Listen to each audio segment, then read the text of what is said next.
Assalamu alaikum wa rahmatullahi ta'ala wa barakatuh.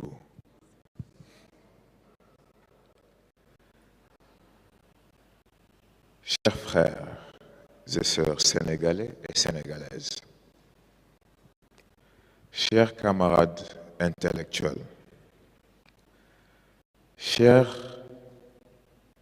académiciens et praticiens du savoir, permettez-moi de vous transmettre mes salutations ainsi que mes félicitations sincères en l'honneur de ce colloque plus que nécessaire en ces jours mélodramatiques. Bien que préférant communiquer en notre langue natale, ce cadre académique et universitaire nécessite notre emprunt de la langue de Bonaparte. En ces jours si incertains de cette troisième guerre, la conscience, la réflexion et l'action de la jeunesse vers la sécurisation de son futur sont plus qu'impératifs. Cette conscience marquant la différence entre le jeune et le gamin. Certes, nous ne sommes pas encore en phase de conflit armé ouvert, car cette nouvelle guerre est une guerre qui oppose surtout les intérêts égoïstes aux valeurs humaines. D'où l'importance pour la jeunesse de résister à l'abrutissement et à la doctrine du médiocre et de l'idiotie.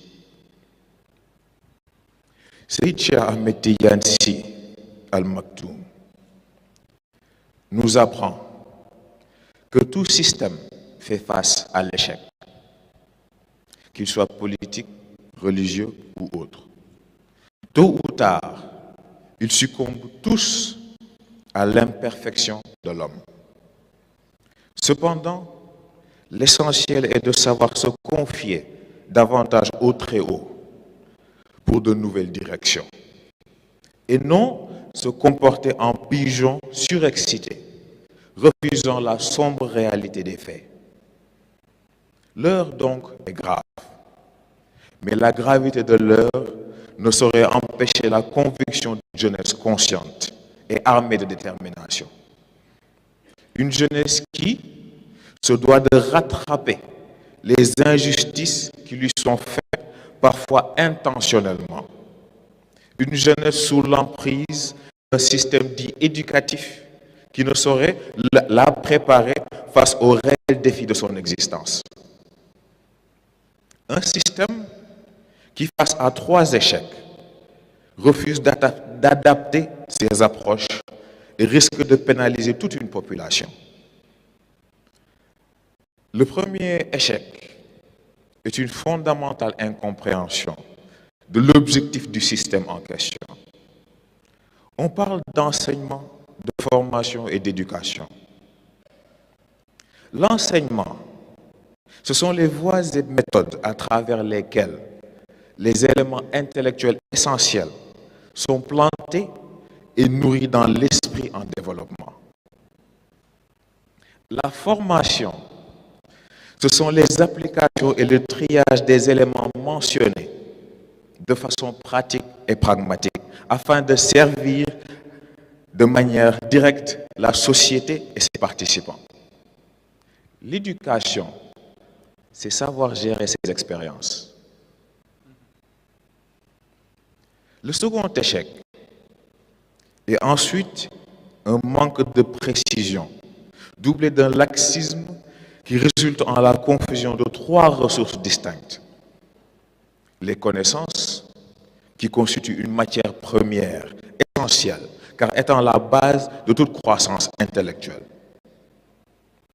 Le savoir, qui est un raffinement de cette matière première à travers le vécu et l'expérience pour déterminer l'utilisation concrète et pratique de chaque gisement.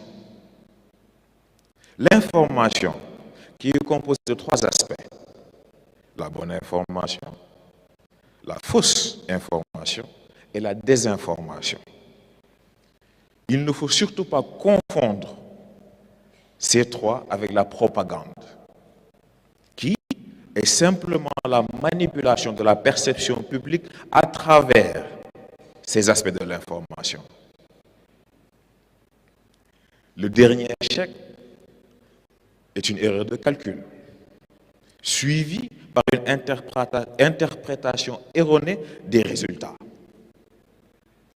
Quand on parle d'équation, il est question de savoir reconnaître des valeurs égales malgré la présence de variables inconnues. On parle d'inéquation. C'est savoir reconnaître le poids des valeurs réelles et celles des valeurs fabriquées. Pour finir, il y a la provocation.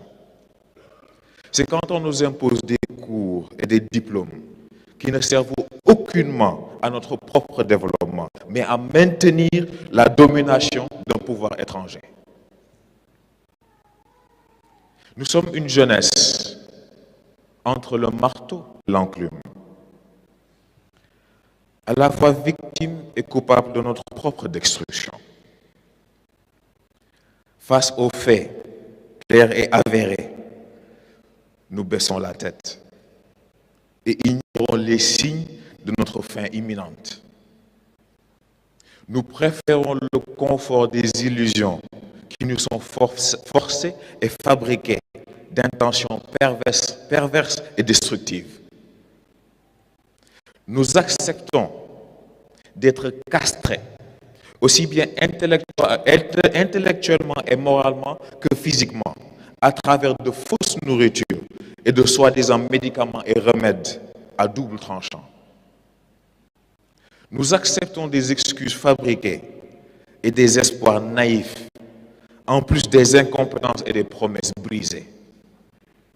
Nous sommes à la croisée des chemins, où la transition des démocraties vers les technocraties étant plus qu'une possibilité, la jeunesse africaine est plus que jamais à la merci des tendances et des technologies aux objectifs cachés et sinistres.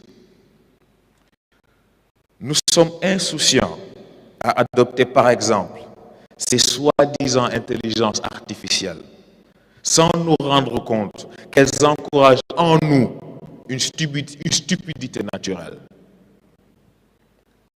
Ne serait-il donc pas temps de prendre le recul nécessaire afin de prendre notre futur et celui des générations suivantes en main? Ou sommes-nous si gamins que nous sommes incapables de dépasser ce stade d'être une nation d'éternels mécontents? Wassalamu alaikum wa rahmatullah.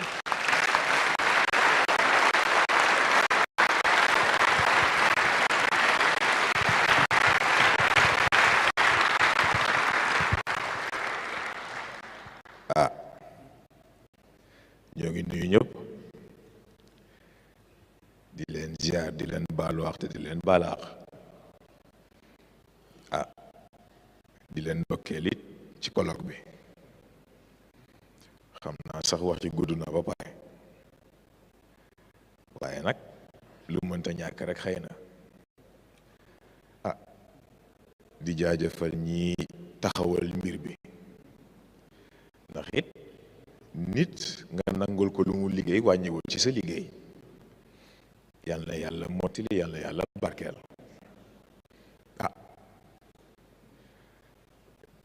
dafa am lu jar a sant yàlla. xam nga baat bi ñuy wax ni réew bu ñëpp di màtte boo màttewul it fexeel ba wane ni am ngay bëñ. am na loo xam ni fii ci Sénégal kenn sañu ko wax. Moustachidine, on a des intellectuels, on a des professeurs, on a tout. xëy na dinañ seetlu sax ne man du ma tudd Molière, Bonaparte laa tudd. C'est un français ba léegi waaye dafa am lu ñuy lié ñook moom. C'est notre frère musulman. pourtant ñu bëri xamuñu ko. Le journal Le Moniteur en 1798 moo ko ñëkk a tudd ne Bonaparte ba mu demee Égypte dafa tuub jël le nom Ali Napoléon Bonaparte, confirmé par le politicien David nakalati sax xam nga ñoom seen turu tubaab yu bizarre yooyu rek mu confirmé ko moom it boo wax ni l'un de ses hommes de confiance moom it dafa tuubaale ànd ak moom ba takk benn shérif sëtu yonent bi foofu ca Égypte. kon nag mu tudd Bonaparte moo mu gën a jege mu tudd waa ji nu mu tuddati. merci.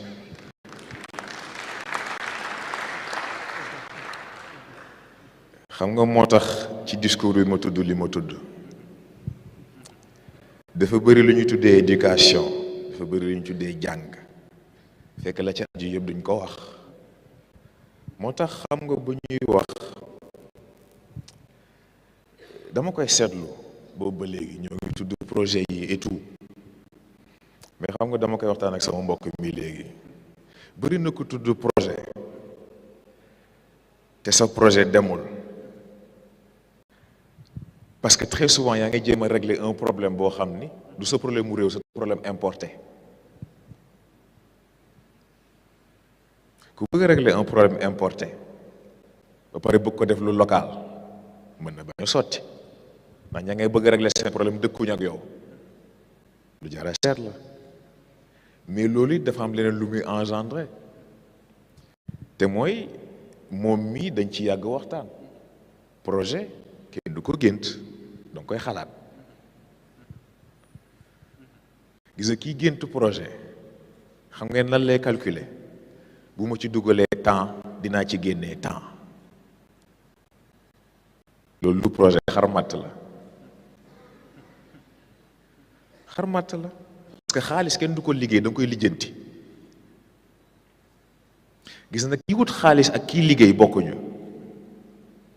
kii wut xaalis dafay faj dépense, kii wut liggéey dafay tabax fortune, dafay tabax héritage. lu yar a xàmmee la. moo tax dafa am lu sew maa ngi koy tudd. xam nga quand on parle de jeunesse ñoo ngi koy wax léegi un jeune du bëgg, jeunesse du bëgg. moom li muy seet mooy réewam lan lay xaar ci moom mu def ca la ko ca war. un gamin mooy taxaw naan lii laa bëgg ci sama réew pare di xaar kenn liggéeyal ko ko. lu mu gisul rek kaas, lu mu gisul mer. gaa nag du ñu fóote kenn parce que tamit c'est un système boo xam ne ci loolu lañ leen tàggat. moo tax yi jara seet dafa bëri. xam nga moo tax bu ñu waxee ni dañuy jàngale, dañuy def éducation, dañuy jàngal xale yi, nga dem ñu jàngal la ne la fii technologie toll am na liggéey yoo xam ne machine na ko war a def. loolu mooy l'arnaque du siècle. lan moo tax ñu ne la demal nga jàngi, ku jàngul xamoo, mënoo, doo kenn. nga jàng ba pare yor say diplôme nga génn ñu ne non li nga waroon liggéey machine baa nga koy def. ñi ci am chance as tuut jot ci liggéey ñoom it ñu compter ci machine bi moo leen gën a ñu compter ci seen moroomu nit. waaye léegi ma laajte technologie lan moo ko fi indi? est-ce que jàppale nit moo ko fi indi wala remplacer nit moo ko fi indi? mais ana seen instinct de survie, ana seen instinct de survie. yéen a wax comment bâtir un avenir meilleur, mais un avenir pour qui? Pour yéen la wala pour machine yi? C'est une question à poser. C'est une question à poser. topp technologie bi topp technologie bi, technologie boo xam ni nekkee du lu remplacer ko, remplacer borom kooku du technologie, ennemi la. li ngeen war a seet nag mooy ki leen indil technologie bi lan la leen fasal yéene. foofu la mbir bi nekk. du waxu xuloo, du waxu dara. C'est un problème de conscience. purement et simplement. dëgg la technologie mënta ñàkk waaye foog mu nekk technologie buy servir nit pas buy lor nit. xam nga moo tax bu ñuy wax intelligence artificielle ak yu mel noonu mais di nga gis études yi ñuy mujj génne looy gis dañoo commencé di classifier xeet yi nekk ci àdduna ban moo ci gën a important waaye bu ñu ko classifier ba pare jël seen bopp teg ci kaw intelligence artificielle yi lay wax. boo ci jéem a supprimer mu jéem a xool moom sauvegarde bu mu def ci boppam am fu mu ko làq te kat tollooguñu fu intelligence artificielle di amee benn importance gi léegi lu ñu gën a dem nag ngeen yaakaar ne loolu day wàññeeku ah xanaa xar sax boo ko tiimeeg paaka mu xam fi mu jëm ah dina sàkki pexe nit nag xanaa lu xar lu yomb xar xanaa nag nit jarta wax moo tax di bàyyante xel rek te surtout di xalaat mais li góor gi waxoon il faut éviter de penser avec la tête des autres xam nga ki taxaw ne la am naa xalaat te xalaatam da koo for yaakaar ni xëy na lu kenn waddal la wala yu mel noonu fekk luñ ko planteel la yooyu dafa jara set. c'est pas par hasard que téléphone yëpp am seeni micro ñu leen di déglu jël seen information di jaay tout récemment waa Apple am nañ ci problème bu toll noonu léegi imaginez le pendant 10 ans de 2014 à 2025 11 ans ñuy sàcc information nit ñi lu ñu wax ñu enregistré ba pare ne léegi d'accord ku ci nekk sàcc nañ sa information ay $20 lañ lay fay au même moment seeni avocat yi plaidé cas bi ku ci nekk ñoo ngi la fay $30 millions ñoo ngi leen di fooye de ba xam di ngeen fooye seen bopp nag yéene leen rek moo tax xëy na am na loo xam ne bu ñu jàppee taneel nañ bu ñu jàppee ni taneel nañ leen ci information ñu partagé ko ak yéen du xuloo du xeex ndax xuloo xeex wax defu ko kon nag gudd na ba pare xëy na yeneen a ngi ñëw ci mbaaxu yàlla kon nag yal na yàlla barkeel yëpp yal na yàlla faj aajo yëpp yal na yàlla yokk xam-xam gi yokk dégg gi yokk yëpp incha allah te di xeeb di dolli di xeeb di dolli ci mbaaxam ak ci barke mag ñi ñu yaakaar loolu nekkoon kàddu yi wasalaamualeykum wa rahmatullahi taala wa barakatuh.